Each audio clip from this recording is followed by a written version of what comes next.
Good evening everyone, welcome back to a new blog. আজকে আমি সন্ধ্যের থেকেই ব্লগটা শুরু করছি। আর আজকে আমি সন্ধ্যেতে বানাচ্ছি একটুখানি ভেজ বার্গার। ভেজ বার্গারটা আমি একদম আমার নিজের মতো করেই বানিয়েছি, একটু শর্টকাট প্রসেসে, তাড়াতাড়ি করে বানানোর জন্য।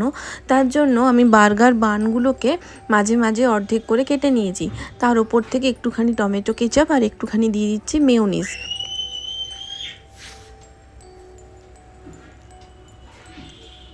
অল্প করেই দেবো। এবার মেয়োনিজ আর টমেটো কেচাপটাকে একসাথে মিশিয়ে নিয়ে একটা সস বানিয়ে নেব। এই মেয়োনিজ আর টমেটো কেচাপটার সাথে যে সসটা তৈরি হয়, যেটা কিন্তু এরকম ব্রেড দিয়ে খেতে অসাধারণ লাগে। এর ওপরে আমি একটা করে দিয়ে দেবো দোভাজি। এটাকে অনেক জায়গায় পেঁয়াজিও বলে, তবে পুরুলিয়াতে এটাকে দোভাজিই বলে। এটাই আমার শর্টকাট প্রসেস। আপনারা চাইলে এই টিক্কিগুলো বাড়িতেও বানাতে পারেন, কিন্তু আমার কাছে সময় ছিল না, ওই যে বললাম শর্টকাট প্রসেস। এর ওপর থেকে এরপর দিয়ে দিচ্ছি একটুখানি পেঁয়াজের টুকরো। আপনারা চাইলে নিজেদের পছন্দ মতো যে কোনো সবজি দিতে পারেন। আর একটুখানি দিয়ে দিচ্ছি শসা কুচি, মানে গোল গোল করে কেটে রাখা শসা। তারপর আমি এরপর থেকে দিয়ে দিচ্ছি একটুখানি চিজ। আমার কাছে কিউব চিজ ছিল, সেটাকে আমি গ্রেট করে নিয়েছি। আপনারা চাইলে স্লাইস চিজও দিতে পারেন বা মোজারেলা চিজও দিতে পারেন, সবটাই চলবে। আমার কাছে যেটা হাতের কাছে ছিল সেটাই আমি ব্যবহার করেছি। চিজগুলো একটু করে দিয়ে দেবো এটার উপরে। আর এর উপর থেকে দিয়ে দেবো একটুখানি গোলমরিচ, আর দিয়ে দেবো স্বাদ মতো নুন। এরপরে এর উপর থেকে আরেকটা ব্রেড চাপা দিয়ে দেবো। যা বার্গারগুলো দেখতেও কিন্তু খুব সুন্দর লাগছে। এরপর একটা ফ্রাইং প্যান বসিয়ে তার উপর থেকে একটুখানি বাটার দিয়ে দিচ্ছি। বাটারটা ভালোভাবে মাখিয়ে নেব পুরো ফ্রাইং প্যানটাতে। বাটারটা মেল্ট হয়ে গেলে তার উপরে আমি ওই বানিয়ে রাখা ভেজ বার্গারগুলো একটা একটা করে সাজিয়ে দেবো। আমি একসাথে 4টেও দিয়েছিলাম, আপনারা দুটো দুটো করেও দিতে পারেন। এরপর এটাকে ঢাকা দিয়ে প্রায় 3 থেকে 4 মিনিট একদম লো ফ্লেমে হালকা কুক করে নেব, মানে যতক্ষণ না পর্যন্ত চিজটা মেল্ট হয়। চিজটা সুন্দর করে মেল্ট হয়ে গেলে রেডি হয়ে যাবে আমাদের ভেজ বার্গার। আমার 3-4 মিনিট হয়ে গেছে। এবার দেখুন বার্গারগুলো দেখতে যেরকম সুন্দর হয়েছে, খেতেও কিন্তু এটা দারুণ হয়েছিল। আপনারাও কিন্তু কমেন্ট করে জানাবেন আমার কেমন হলো নতুনত্ব স্টাইলের বার্গার। আপনারা কিন্তু এবার বাড়িতে এইভাবে একবার ট্রাই করতেই পারেন। হাতের কাছে সময় না থাকলে এটা কিন্তু বেস্ট প্রসেস। ফ্লিপকার্ট থেকে গিফট এসছে, আজকে দুটো এসছে দীপের। আর পিউ তখন থেকে সকাল থেকে আমাকে বলে যাচ্ছে যে গিফটটা খোলো। মা অফিস গিয়েছিল, ও আমি বলে দুপুরে একবার এসেছিলাম খেতে, তখন একবার আমাকে বলেছে মা গিফট এসছে। আবার বিকেলে আমাকে 3-4 বার বলেছে গিফটটা এসছে, গিফটটা খুলে দিতে হবে। ও যখন ও গিফট এলে সবচেয়ে বেশি খুশি একদম। আর পিউ চোখটা বন্ধ করো, গিফট খুলবে। এই আর চোখে দেখছে, কই দেখি পিউকে, কই চোখ বন্ধ। এই যে খুলছে।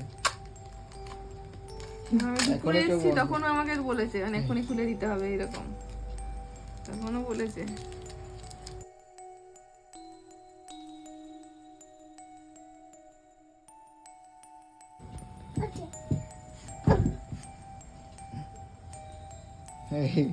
চোখ বন্ধ করে দিচ্ছে, দেখছো? চোখ বন্ধ করো। চোখটা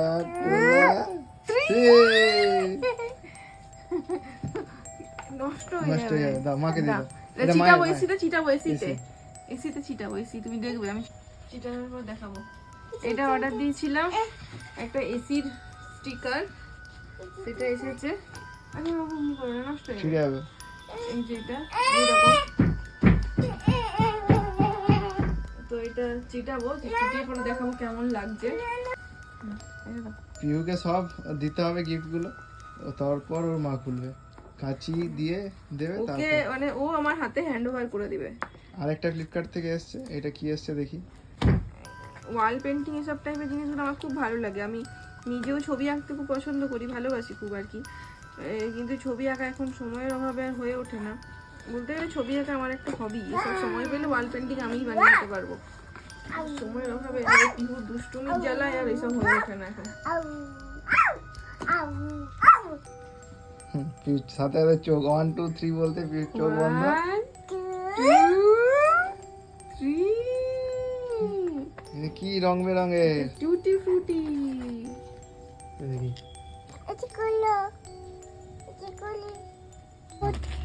টুটি ফ্রুটি অর্ডার দিয়েছিলাম পিহুর জন্য। বাড়িতে আমি তো খাবার নানান রকম বানাই, তো কেকটাও বানাবো বাড়িতে। ও কেক খেতে বেশ পছন্দ করে, তো দেখলাম দোকানের কেনা কেকের থেকে বাড়িতে যদি বানিয়ে দিই সেটা আরও ভালো হেলদি হবে।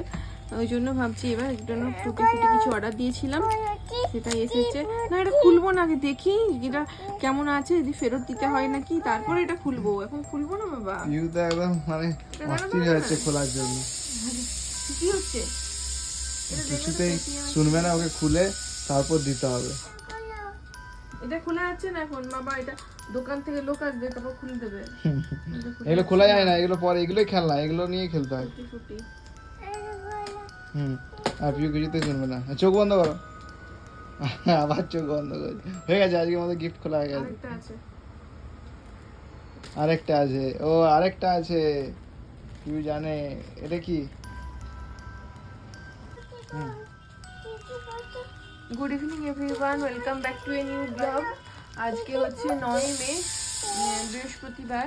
তো আজ সন্ধ্যে থেকে ব্লগটা শুরু করলাম। ফ্লিপকার্ট থেকে আমার কিছু অর্ডার এসেছিলো, পার্সেল এসেছিলো, সেগুলোই এখন আমি সন্ধ্যাবেলা আমরা তিনজন মিলে ওপেন করতে করতেই আজকে ব্লগটা শুরু করলাম। এবার আমাদের টিভি দেখার পালা, মুভি দেখবো। তার আগে একটু গিফটটা খুলে নিই, তারপরে মুভি দেখবো। আর ওই যে গিফট খুলতে খুলতে পিহু একটা পেয়েছে হাতে ডাব্বা, ওটা এবার ওকে খুলে দিতে হবে, সেই জন্য চোখ বন্ধ করে দিয়েছে। আর এই গিফটটা যেহেতু খুলছে, খোলার সাথে সাথে ওই জন্য চোখ আমরা বন্ধ ওকে করে দিয়েছে।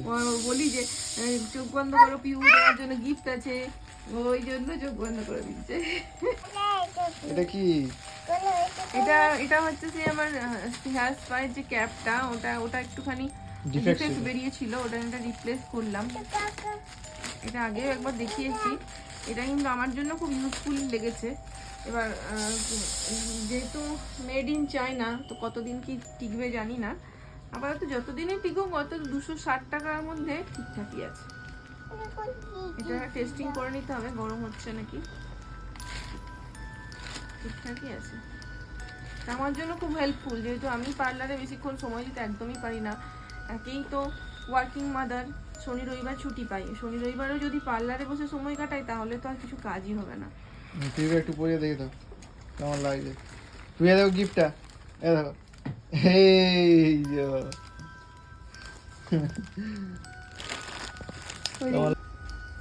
এখন ঘড়িতে বাজছে 9:15, আর আমাদের কালকে শয়তান মুভিটা দেখছিলাম। কিছুটা অংশ ওই মোটামুটি 20 মিনিটের মতো এখনো বাকি আছে, বাকিটা এবার আমাদের দেখার পালা।